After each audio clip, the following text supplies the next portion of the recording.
Pemirsa, keinginan prajurit TNI untuk berbisnis menuai kontroversi. Ada kekhawatiran fokus TNI untuk menjaga pertahanan negara akan terbengkalai karena fokusnya terbagi.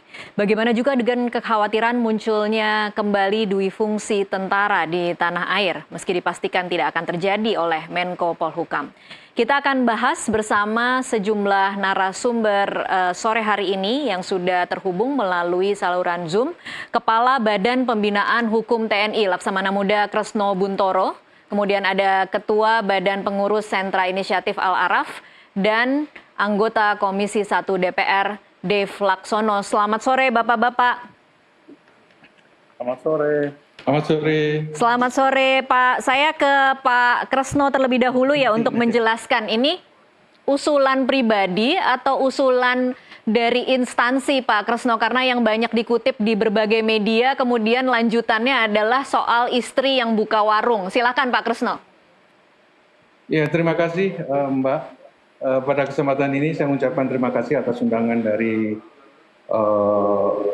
Nusantara TV. Yang pada intinya kita melihat bahwa revisi Undang-Undang TNI yang dihasilkan oleh DPR sangat bagus, kita mengapresiasi. Dan pada saat itu dari Mabes TNI, tim TNI, Mabes TNI dan Angkatan mencoba untuk bahwa momentum yang bagus ini kalau bisa kita tambah dengan beberapa kondisi nyata yang ada di lapangan setelah 20 tahun berlakunya Undang-Undang TNI. Intinya itu Mbak. Terus dari beberapa materi itu salah satu yang diusulkan oleh tim dari Mabes TNI, tim Mabes TNI tadi termasuk Angkatan, bahwa penerapan pasal 39 itu sepertinya tidak tepat. Karena kalau dilihat pasal 39, yang lainnya itu bicara masalah politik, ya kan? Terus tiba-tiba di sana muncul 3 itu adalah pelibatan TNI kegiatan bisnis. Ini sepertinya mungkin penempatannya yang salah. Oleh karena itu kita memohon, menyarankan untuk kemudian kalau bisa dihapuskan begitu. Persoalannya apakah ini akan mengganggu profesionalitas TNI apa enggak? Mungkin harus dilihat kembali ya, bahwa pasal 39 ini akan terkait dengan pasal 2, khususnya pasal 2D.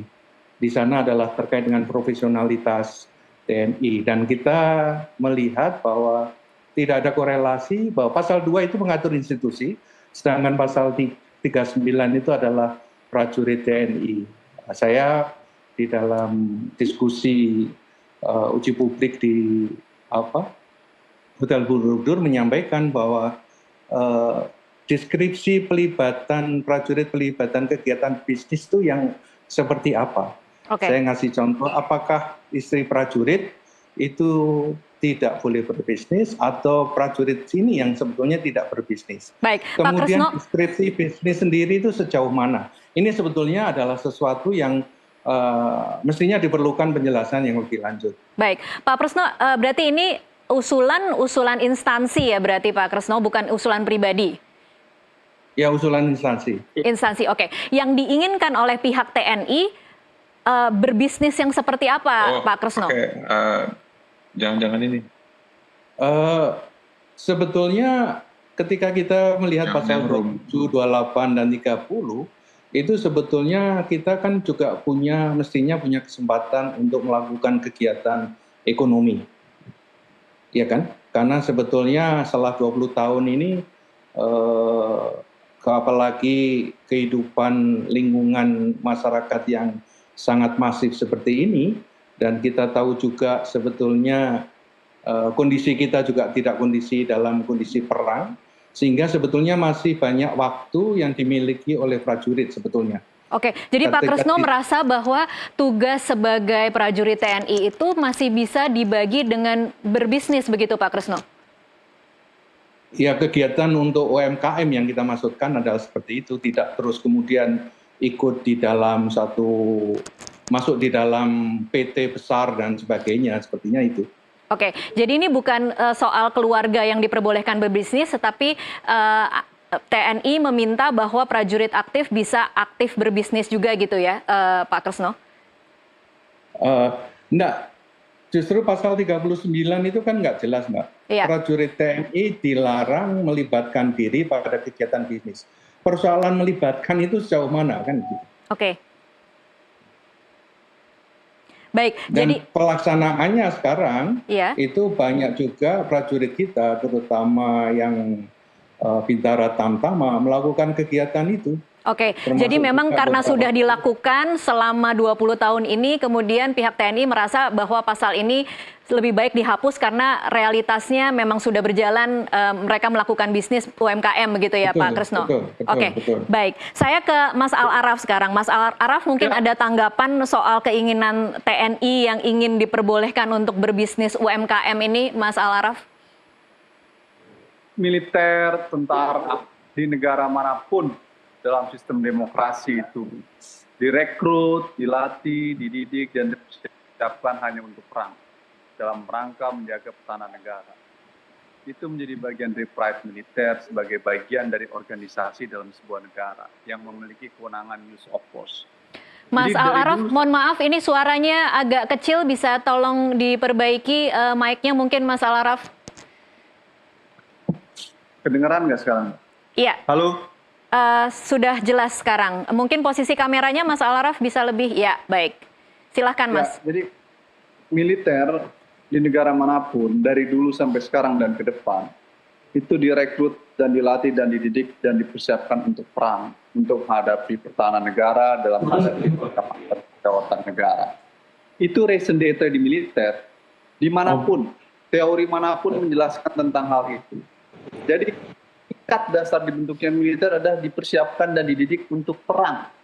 Nah, oleh karena itu, untuk menjaga tugas dan fungsinya yang mulia itu, di negara demokrasi tidak dimungkinkan buat militer, baik secara institusi atau secara individual, untuk terlibat dalam kegiatan bisnis dan kegiatan politik.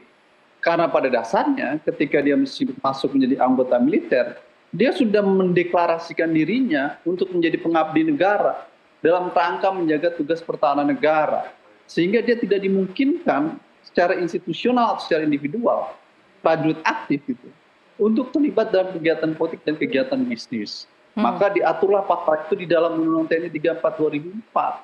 Jadi kalau ada kehendak keinginan untuk melakukan menghapus pasal itu sesuatu yang salah dan keliru, karena hal itu justru akan menimbulkan persoalan terhadap institusi dan organisasi serta prajurit itu sendiri yang akan kehilangan fokusnya, tidak lagi fokus dalam rangka pertahanan dan juga dalam rangka menjaga kedaulatan negara. Mas Al-Araf, kalau mendengarkan penjelasan Pak Kresno tadi masih ada waktu kok untuk berbagi. Kemudian logikanya mungkin kalau tidak ada perang saat ini apa boleh? Oh, nggak boleh berpikir begitu. Dalam negara demokrasi, dalam situasi dan kondisi hubungan internasional, ada doktrin yang disebut dengan civis pacem para belum. Kalau kita siap mau damai, maka kita harus siap untuk perang. Oleh karena itu dalam situasi apapun, militer harus dipersiapkan untuk ready dalam persiapan perang. Gitu. Nah, dalam kondisi-kondisi sekarang ataupun kondisi ke depan, militer harus dipersiapkan untuk tujuan itu dalam rangka pertahanan negara. Maka dari itu, Bung Dev Laksono selaku Komisi 1 memberikan anggaran buat pertahanan jumlahnya 130 atau 150 triliun per tahun. Untuk apa tuh? Untuk belanja alutsista, beli kapal perang, beli tank, beli pesawat, beli helikopter. Nah, pembelian alutsista itu untuk apa? Pembelian alutsista itu sepenuhnya ditujukan untuk rangka persiapan Indonesia kalau menghadapi peperangan. Beli pesawat tempur itu untuk apa? Menjaga kedaulatan negara. Dalam rangka kemungkinan apa? Ada ancaman kemungkinan perang. Jadi belanja alutsista sekian triliun itu sepenuhnya ditujukan untuk satu membangun organisasi TNI, kesejahteraan prajurit TNI, dan juga dalam belanja alutsista dan semuanya untuk kepentingan menghadapi perang dalam menjaga pertahanan negara. Baik. Jadi yang triliun itu bukan untuk tujuan-tujuan bisnis. Kalau ada istri prajurit ingin berbisnis UMKM, ya boleh dong. Dia kan bukan prajurit aktif. Istri prajurit kan bukan TNI aktif. Yang menjadi TNI aktif kan suaminya. Ya nggak boleh suaminya, istrinya, anaknya, sepanjang dia bukan prajurit aktif.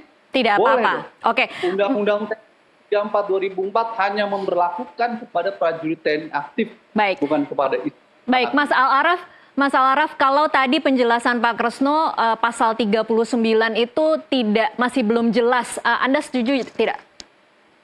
Sangat jelas pasal itu, clear. Karena Undang-Undang TNI 34 2004 itu dibuat untuk prajurit TNI yang aktif, bukan untuk istri dan anaknya. Oleh karena itu, pasal itu jelas bahwa baik institusional ataupun individual, sekarang berbisnis. Itu, Baik, Mbak.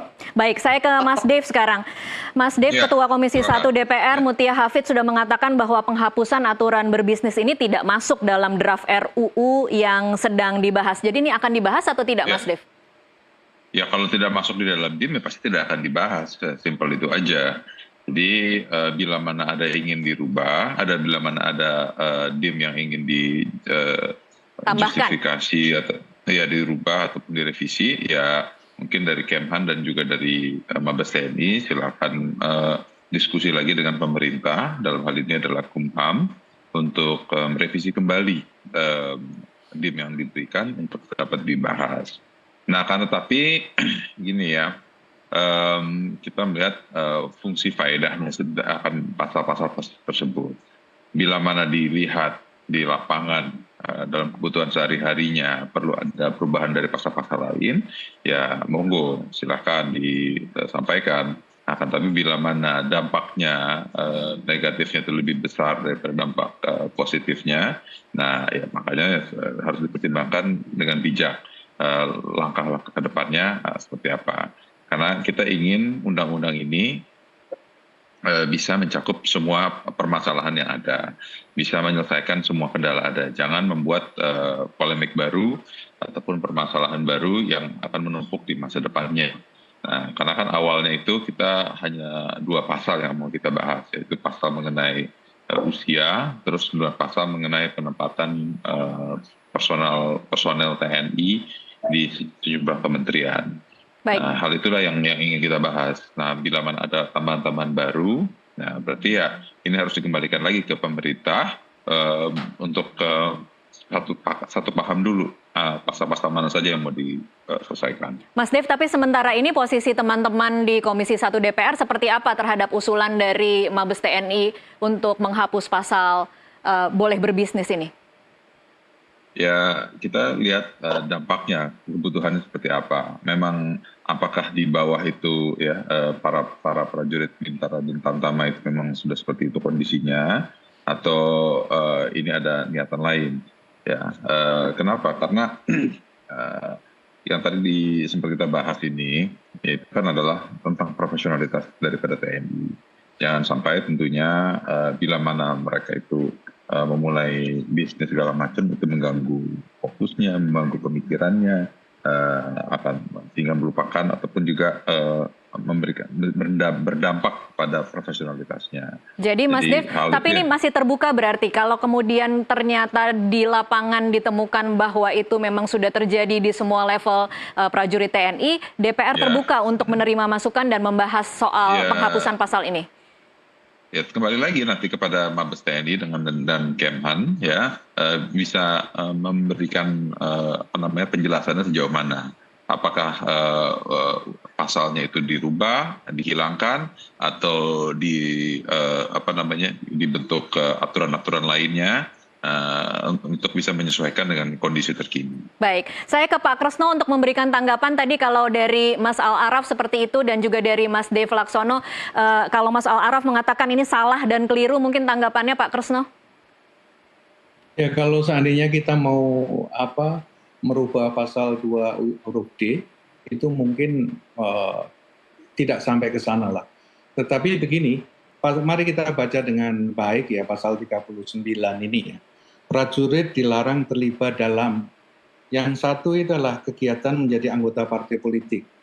Kemudian yang kedua adalah menjadi kegiatan politik praktis.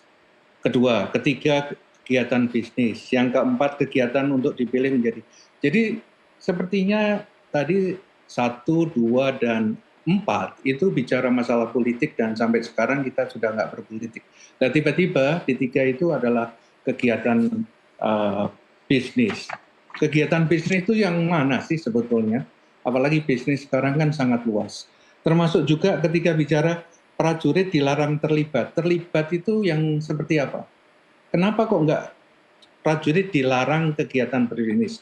Bukan terlibat. Kalau terlibat itu kan apakah terlibat langsung, apakah tidak terlibat langsung? Di dalam beberapa contoh, contohnya adalah istri prajurit. Dan prajurit itu membantu. Apakah itu juga kemudian bisa dikategorikan sebagai terlibat? Atau sebetulnya prajurit itu melakukan kegiatan bisnis secara langsung. Jadi menurut kami bahwa ini perlu untuk penjelasan lebih lanjut. Baik. Dan prakteknya banyak prajurit kita di bawah itu yang contohnya ketika Sabtu Minggu nggak kerja jadi Gojek, jadi Grab, kemudian ada juga yang berternak, ada juga ini bagian dari ketahanan pangan, bagian dari memperkuat ekonomi keluarga, apalagi kebutuhan keluarga sekarang ini kan sangat tinggi. Ini tidak ada kaitannya dengan anggaran pertahanan sebetulnya. Baik. Silakan dicek di bawah, sebetulnya ada yang jualan kopi, warung dan sebagainya. Itu terjadi. Baik. Baik. Apakah mau prajurit dihukum gara-gara melakukan kegiatan itu? Pendekatannya legalistik atau normatif atau sebetulnya lebih luas lagi? Ini yang sebetulnya mencoba kita sarankan, apakah ini mau dihapus, karena sebetulnya penempatannya yang mungkin nggak pas ketika yang lainnya bicara politik, tiba-tiba muncul kegiatan bisnis. Baik, nanti kita akan bahas. Ketika kita lihat tahun 2003 ketika pembuatan ini nggak muncul itu, sebetulnya kenapa pasal ini kok tiba-tiba muncul di tengah-tengah politik ini? Baik. Ini yang memori terapwa dari pembuatan undang-undang sendiri nggak ada ini. Baik. Ini yang sebagainya yang kita tambahkan. Baik, kita akan bahas nanti lebih jauh soal penempatan item ketiga di pasal 39 ini nanti bersama Dev Laksono dan juga Al Araf di segmen selanjutnya. Kita harus break untuk azan maghrib dulu. Pemirsa tetaplah bersama kami, NTV Prime masih akan kembali sesaat lagi.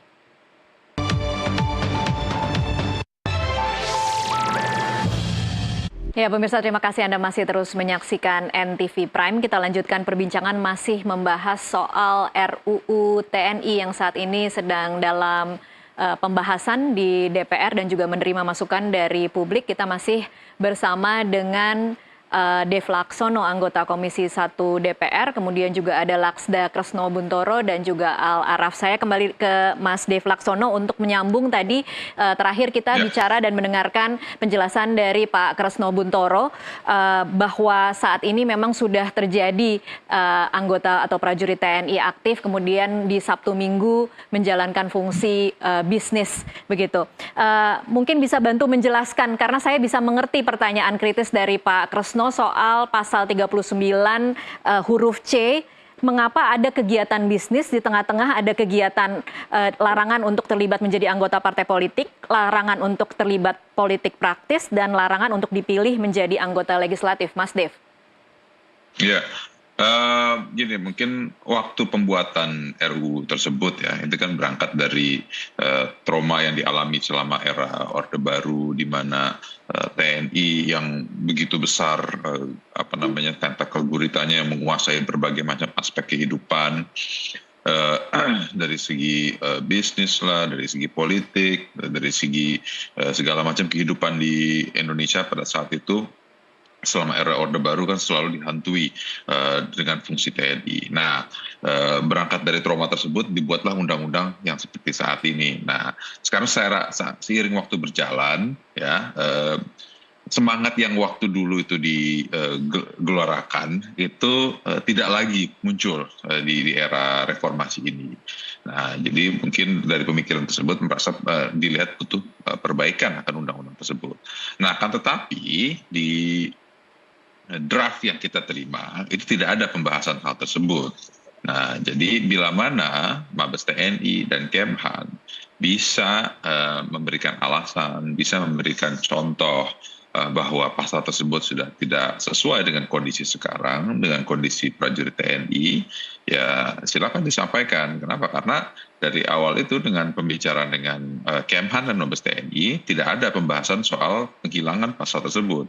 Nah, bila mana memang pasal tersebut itu sudah tidak sesuai dengan kondisi sekarang, ya sekarang waktunya untuk kita bahas untuk apakah perlu dirubah, apakah perlu penjabaran lebih detail akan yang dimaksud akan pasal tersebut, atau bila diganti dengan bahasa yang lebih detail penjelasannya tentang larangan-larangan seperti apa, sejauh mana, atau memang dihilangkan secara seluruhnya. Nah, tapi ya kembali lagi, kalau misalnya memang TNI untuk diizinkan kembali, ya prajurit aktif diizinkan kembali, ya tentu harus ada batasan-batasannya. Jangan akhirnya meninggalkan tugas-tugas fungsi utamanya, apalagi ketika para prajurit itu bertugas di daerah-daerah hotspot kah, ataukah di daerah-daerah perbatasan, bahkan apakah ada potensi dan juga mensalahgunakan jabatannya ataupun posisinya untuk kepentingan pribadi. Ya tentu kita melihat harus case by case ya, tapi kan kita harus membuat peraturannya itu secara makro yang bisa digunakan untuk ke seluruh prajurit TNI. Agar ada asas keadilan untuk memastikan mereka itu benar-benar bertugas dengan baik. Baik, peraturannya harus jelas, makro, tapi kemudian kalau memang harus diperbolehkan nanti harus ada catatan-catatan. Saya ke Mas Al-Araf sekarang.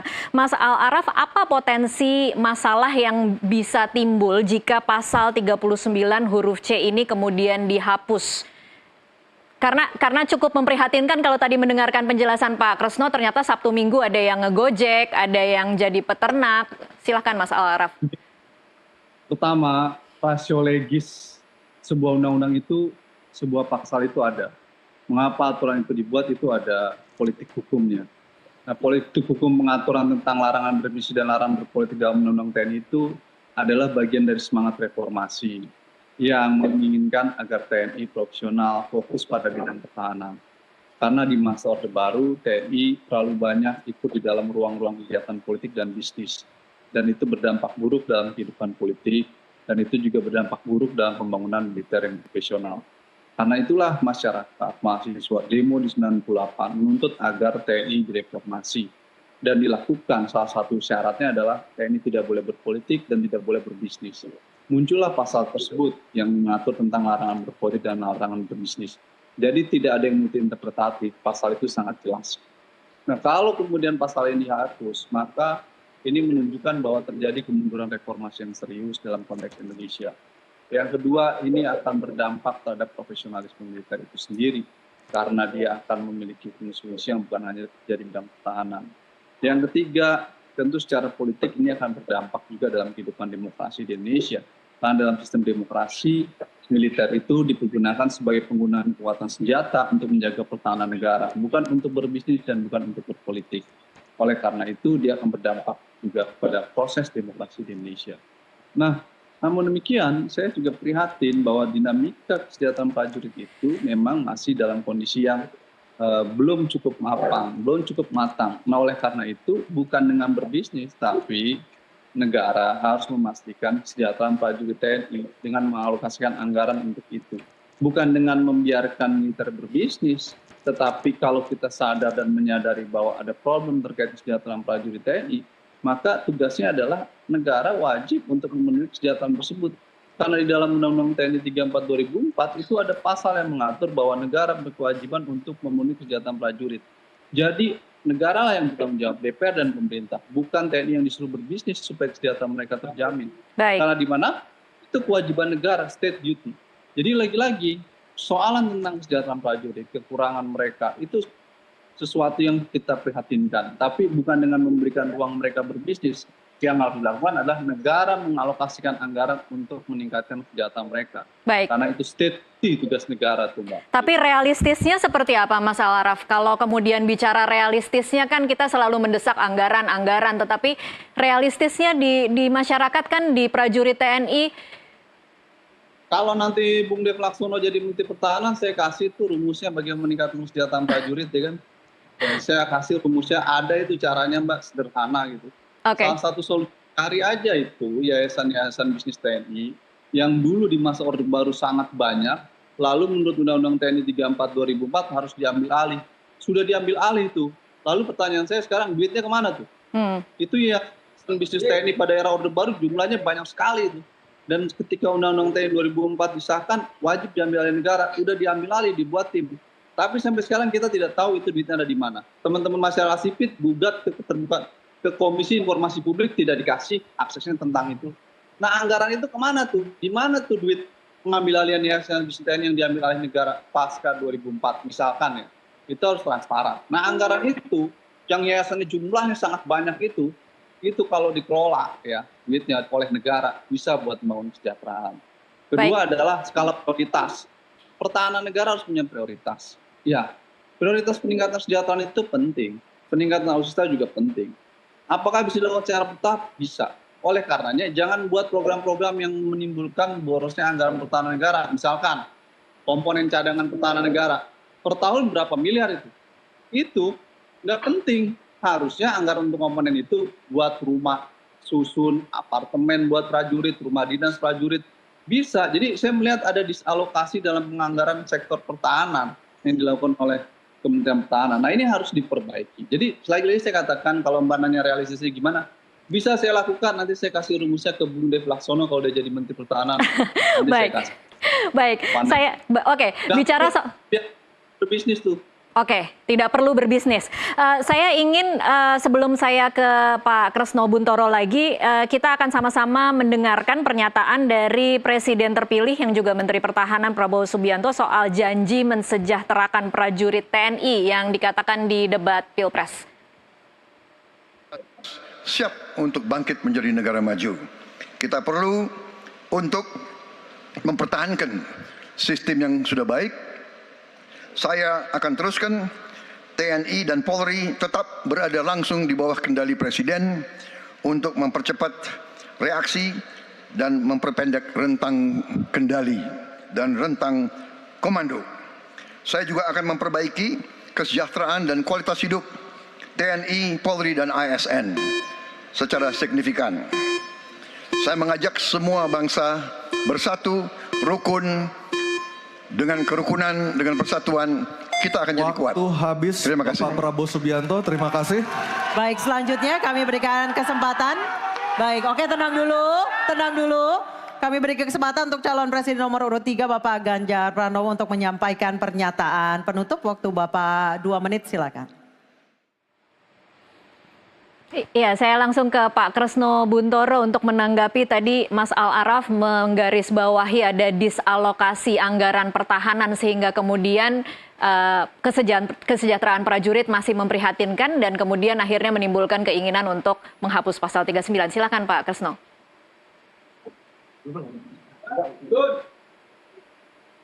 Mohon maaf, audionya Pak Kresno tidak terdengar.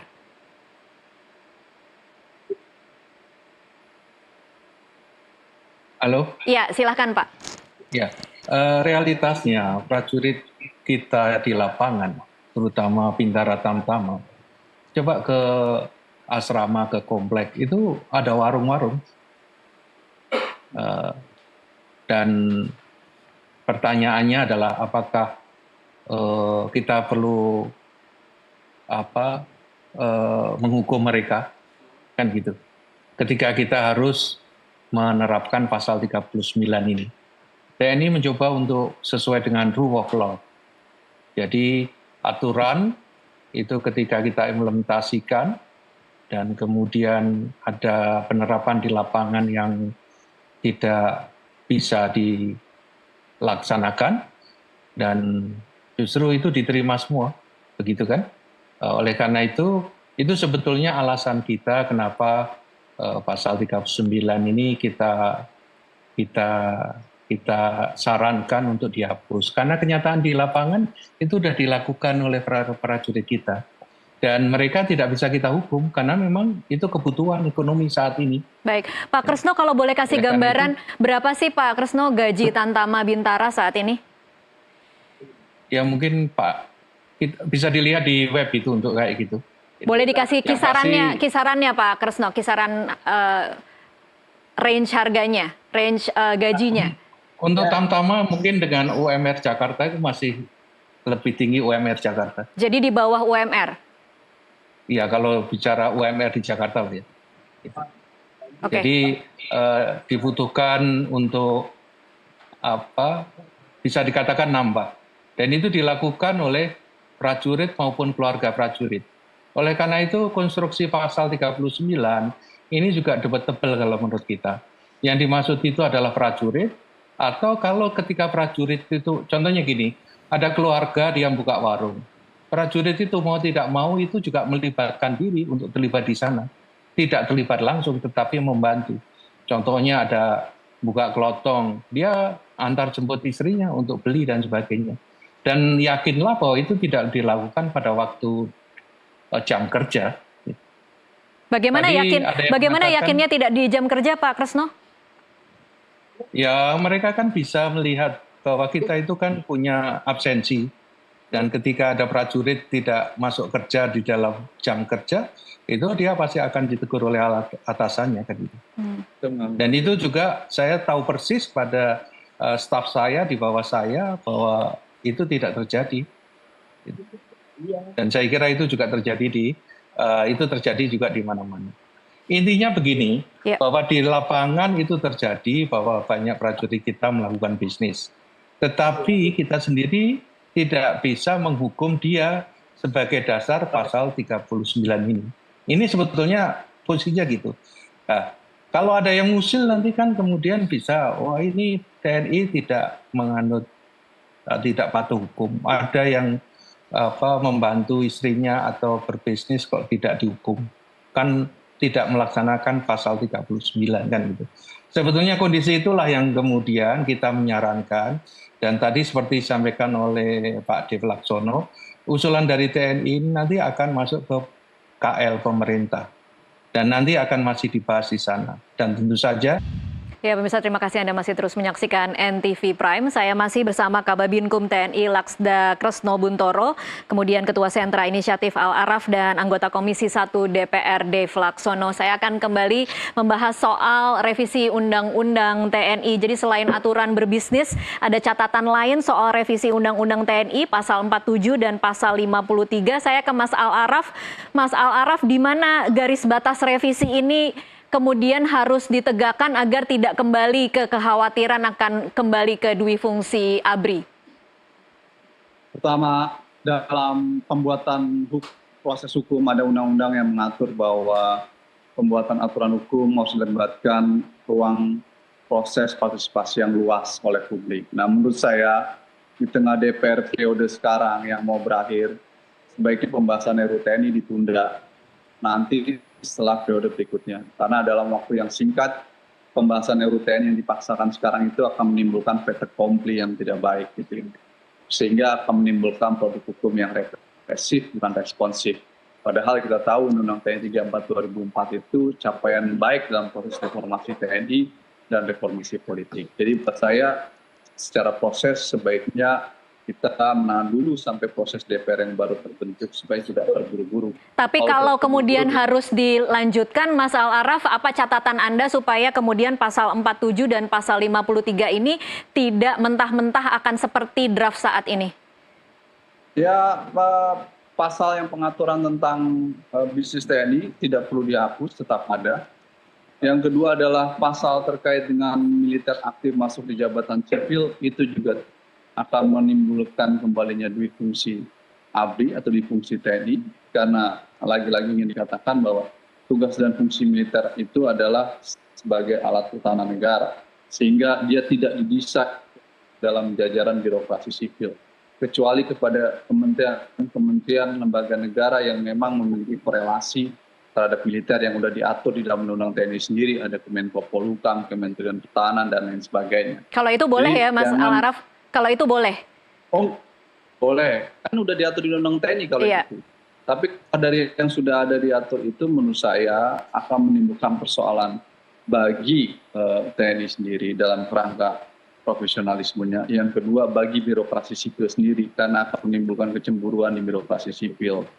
Nah, oleh karena sebaiknya penempatan TNI aktif di jabatan sipil itu juga dihapus pasalnya. Nggak perlu, tetap aturan yang ada saja gitu. Kecuali kalau misalnya sudah pensiun ya Mbak, itu yang berbeda. Tapi TNI aktif tentu bolehkan gitu. Kalau soal Nah, batas usia pensiun? Kalau sudah pensiun ya dia akan mendapatkan ruang. Nanti Bukan, tinggal kalau soal birokrasinya. batas usia pensiun maksud saya di pasal 53. Oh, batas usia pensiun.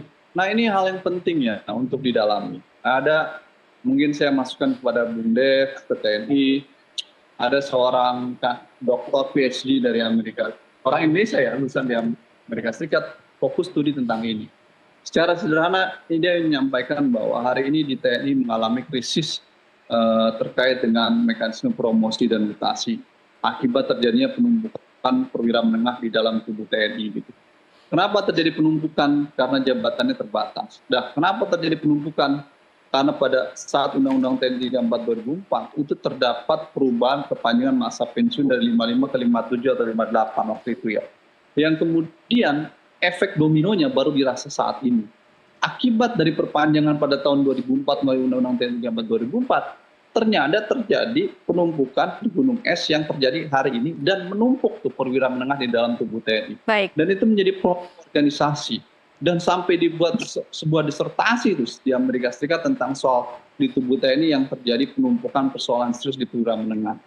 Kalau kemudian akibat dari Undang-Undang TNI yang masa pensiunnya diperpanjang 2004 menimbulkan problem hari ini tentang penumpukan perwira menengah, maka kalau hari ini diperpanjang lagi usia pensiunnya, itu akan tambah gendut. Akan lebih menumpuk lagi ya? Tumpang ini akhirnya ruang jabatannya nggak ada. Itu akan menimbulkan krisis terhadap organisasi. Baik. Pertanyaan saya, yang kemarin belum selesai, kenapa harus memulai masalah baru? Mas Al-Araf, berarti posisi Anda untuk 3 pasal ini sama sekali tidak boleh direvisi artinya? Ya menurut saya kita perlu diskusi panjang tentang hal ini. Oke. Oleh karena itu menurut saya tidak cukup waktu dalam waktu singkat ini membahas soal hal yang penting ini. Jadi jangan revisi dalam waktu injury time begitu ya kira-kira Mas Al-Araf? Kita punya nafas nanti setelah periode DPR baru kita punya waktu untuk diskusi lebih tentang hal-hal ini. Baik, baik. Saya ke Mas Dev. Mas Dev, DPR akhir-akhir ini selalu jadi sorotan dengan sistem kebut dan bahas dan kemudian sahkan RUU dan undang-undang yang sebenarnya masih banyak catatan dari publik. Kira-kira RUU TNI akan seperti itu juga nasibnya, Mas Dev? Mohon maaf, audionya Mas Dev. Ya, sorry. Maaf, ini masukan dari Bang Al-Araf yang selalu kita terima dan juga sering kita undang juga ke komisi untuk kita terima masukan untuk membahas segala macam undang-undang. Nah, cuman dari DPR kalau kita kerjanya cepat, kita disalahin, dibilang buru-buru. Kita kerjanya lambat, dibilang kita nggak ada kerjanya, cuman datang duduk diem, duduk denger duit aja. Jadi kadang-kadang terbingung juga gitu, yang mana mau kerja cepat salah, kerja lambat lebih salah lagi. Jadi yang benar itu ya udah kita kerja aja. Kerja cepat ya. Tapi mendengarkan catatan dari publik mungkin Mas Dev? Selalu itu. Kan kayak tadi saya bilang, Bang Al-Araf pun juga sering kita undang kita untuk membahas segala macam undang-undang, termasuk yang saya ingat sekali saya sering komunikasi waktu revisi undang-undang anti terorisme, revisi yang keduanya itu. Tadinya sempat agak stagnan, terus begitu ada ledakan teroris baru langsung dikebut, tiba-tiba selesai. Nah, jadi kita kerjakan saja, ya kita bahas dengan masa yang waktu tersisa. Kalau memang sudah bisa selesai, ya kita selesaikan. Kalau Mas Dev, tapi ini pembahasan di injury time ini ada hubungannya dengan pilkada tidak, Mas Dev? Injury time itu gimana maksudnya, Mbak? Ini karena kan masa periode DPR ini kan akan berakhir di Oktober. Saya tidak bisa menerima skema apapun penamaan bilang injury time. Ini kan bukan pertandingan bola ya. Ini kan masa jabatan. Masa jabatannya selesai tanggal 30 September. Jadi selama sampai tanggal 30 September itu adalah full periodisasi kita. Jadi kalau kita masih kerja, ya itu adalah tanggung jawab kita. Begitu aja. Jadi bukan injury time ataupun juga waktu yang cukup. Kalau memang selesai. Kalau memang belum selesai, ya sudah. Kita kembalikan ke pemerintah untuk dilanjutkan di periode yang berikutnya. Jadi tetap akan dilakukan pembahasan ya Mas Dev untuk RUU TNI ini? Kita hanya melaksanakan tugas kita saja sesuai dengan konstitusi yang berlaku. Oke, saya ke Pak Kresno untuk pertanyaan terakhir. Ada banyak kekhawatiran Pak Kresno soal revisi Undang-Undang TNI ini akan mengembalikan fungsi TNI seperti dui fungsi ABRI di masa lalu. Bagaimana Anda meyakinkan bahwa ketika kemudian memang revisi ini benar-benar terjadi, TNI tidak akan memanfaatkan aturan-aturan atau celah-celah baru itu? Ya mungkin kita harus melihat lagi apa sih yang dimaksud difungsi ABRI waktu itu. Difungsi itu konteksnya kan bahwa TNI ABRI waktu itu mengemban fungsi pertahanan dan fungsi politik. Kan begitu. Pertanyaannya adalah, apakah TNI sekarang terlibat dalam politik? Enggak, kan begitu. Jadi enggak ada itu TNI akan masuk ke politik, enggak ada. Demikian juga pasal 47 itu enggak ada kaitannya dengan politik. Kan begitu. Di dalam pasal 47 itu ada 10 kementerian lembaga yang memang prajurit aktif bisa menjabat di sana. Kenyataannya sekarang ini setidaknya ada 5 kelembagaan yang ada TNI aktif. Contohnya Bakamla, contohnya BNPT, contohnya BNPB, contohnya BNPB, pengelolaan perbatasan, dan yang terakhir adalah di Kejaksaan Agung. Itu tidak ada di dalam pasal 47 ini. Pertanyaannya adalah, apakah keberadaan prajurit aktif di 5 institusi yang saya sebutkan itu legal atau ilegal? Kan begitu. Bisa disebut ilegal ketika hanya membaca pasal 47. Tetapi bisa disebut legal ketika melihat undang-undang sektoral. Konstruksi yang dibuat oleh DPR itu sebetulnya adalah untuk mengakomodasikan hal tersebut.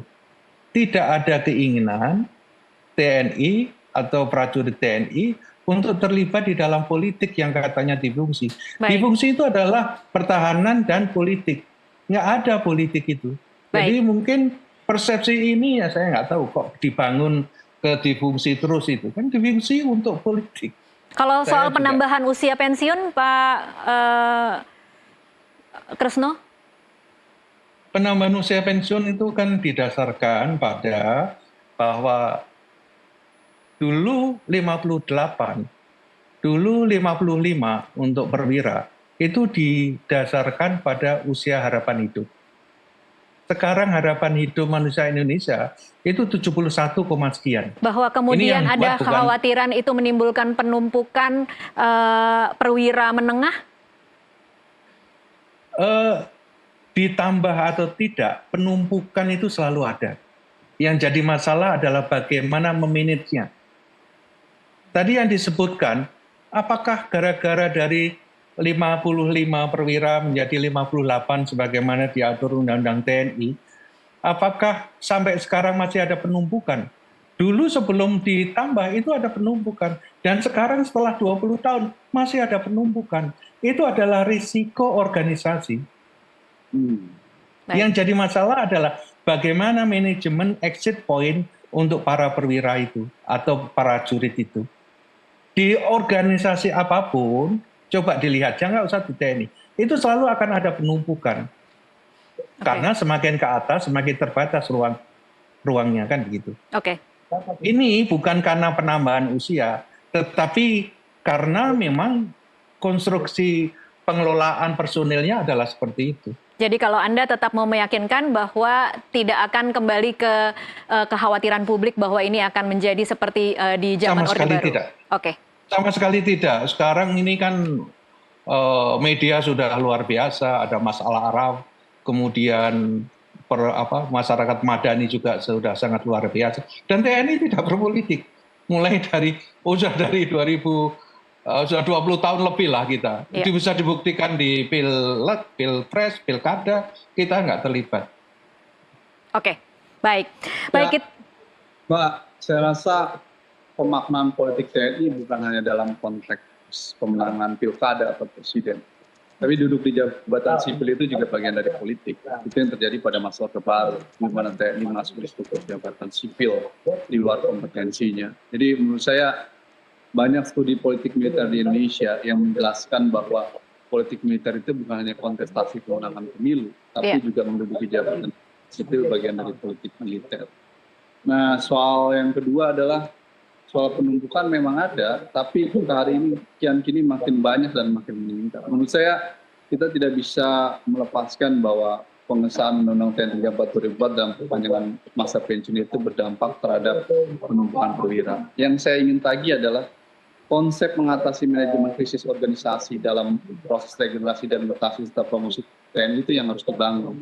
Sebenarnya itu sudah dibangun dalam beberapa tahapan dengan membangun pola zero growth, program zero growth, dan beberapa hal lainnya. Nah, bukan dengan melakukan perpanjangan yang akan menimbulkan keresahan kembali di program menengah. Saya yakin, percaya saya, kalau dibuat survei dan polling di program menengah, mereka akan resah dengan perpanjangan masa pensiun itu, karena mereka akan mengantri panjang untuk ke proses jenjang yang lebih tinggi dan lebih lanjut. Sementara yang di atas akan ada dalam posisi yang di atas dan nyaman, akan lama duduk di sana. Itu akan menjadi problem antara pura menengah dan pura tinggi kalau yang terjadi. Baik, kita akan sama-sama menyaksikan bagaimana kelanjutan dari revisi Undang-Undang TNI ini nanti bergulir di DPR. Tapi untuk saat ini sayang sekali waktunya sudah habis. Terima kasih Pak Kresno Buntoro, Mas Dave Laksono, dan juga Mas Al Araf untuk diskusinya di sore hari ini bersama NTV Prime. Terima kasih. Terima kasih. Selamat malam. Iya, selamat malam. Dan pemirsa, tetaplah bersama NTV Prime. Kami masih akan kembali dengan sejumlah informasi lainnya sesaat lagi.